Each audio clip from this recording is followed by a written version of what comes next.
154ویں رات شہرزاد نے کہا، جب اسد کو ایک بوڑھا اپنے ساتھ ایک گھر میں لے گیا جہاں بہت سے بوڑھے آگ کے ارد گرد حلقہ بنائے بیٹھے اور اس کے آگے سجدہ کر رہے تھے، اور اس کی سمجھ میں نہ آتا تھا کہ یہ لوگ کون ہیں، تو اب اس بوڑھے نے ان لوگوں کو پکار کر کہا کہ اے آگ کے پرانے پرستارو، آج کا دن مبارک ہے۔ پھر اس نے آواز دی کہ اے غضبان۔ آواز سن کر ایک کالا بھجنگ لمبا تڑنگا غلام آیا، اس کی شکل ڈراؤنی، تیور چڑھے ہوئے اور ناک پچکی ہوئی تھی۔ اب بوڑھے نے غلام کو اشارہ کیا اور اس نے اسد کو پشت پھیر کر اس کے بازو اس کی کمر کے پیچھے باندھ دیے۔ اس کے بعد بوڑھے نے کہا کہ اسے تہہ خانے میں لے جا کر چھوڑا اور فلاں لونڈی سے کہہ کہ اسے دن رات سزا دے۔ غلام اسے تہہ خانے میں لے جا کر لونڈی کے سپرد کر آیا۔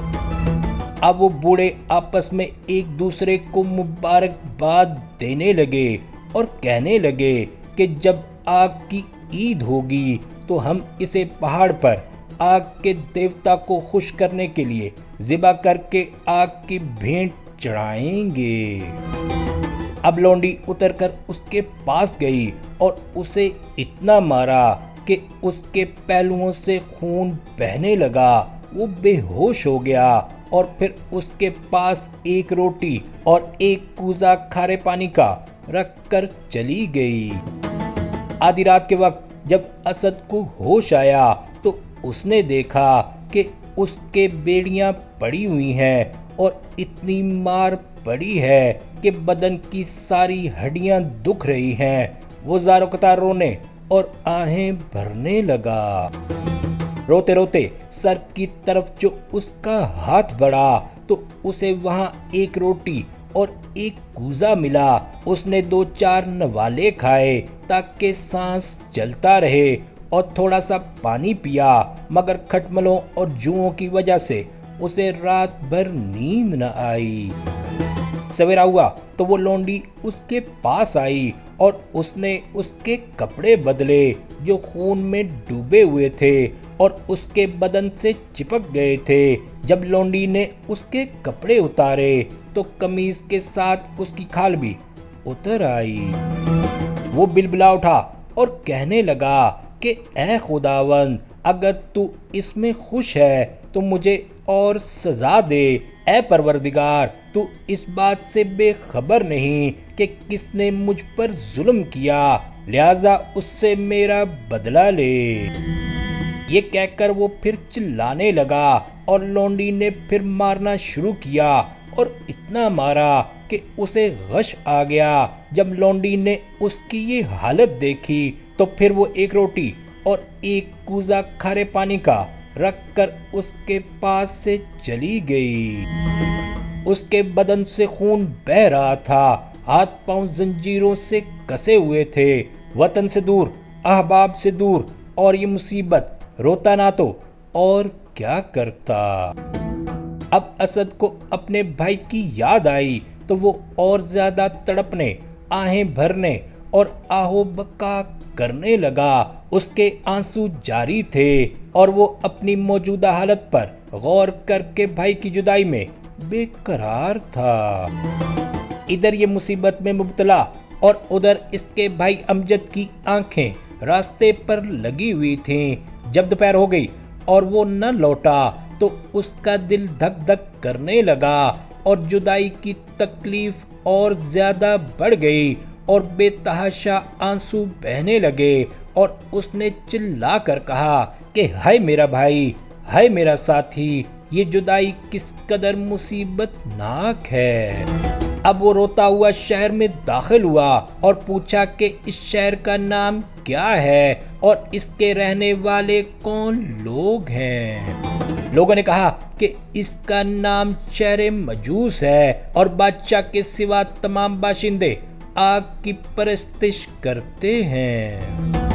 جب اس نے اس شہر کا قصہ سنا تو اسے بے حد تعجب ہوا، اور جب اس نے لوگوں سے اپنے بھائی کے متعلق دریافت کیا تو کسی سے بھی اس کا کوئی حال دریافت نہ ہوا، جس کی وجہ سے اس کی حالت دیگر گوں ہو گئی اور وہ بے حد غمگین ہو گیا اور اپنے بھائی کی جدائی پر افسوس کرنے لگا، اور اس کی سمجھ میں نہ آتا تھا کہ کہاں جائے اور کیا کرے۔ بالآخر اس نے کھانا پینا خریدا اور ایک کنارے جا کر بیٹھ گیا۔ کھانے کے لیے ہاتھ بڑھایا ہی تھا کہ اسے اپنے بھائی کی یاد آ گئی، ہچکیاں لے کر رونے لگا اور زبردستی ایک دو لقمے حلق سے اتارے تاکہ جان نہ نکل جائے، اور اپنے بھائی کی تلاش میں ادھر ادھر پھرنا شروع کر دیا۔ اتنے میں اسے ایک مسلمان درزی دکھائی دیا۔ اس کی دکان پر بیٹھ کر اس نے اپنا قصہ بیان کیا۔ درزی نے کہا کہ اگر تیرا بھائی کسی آتش پرست کے ہاتھ پڑ گیا ہے تو اس کا ملنا مشکل ہے، لیکن میری دعا ہے کہ خدا تم دونوں کو پھر ملا دے۔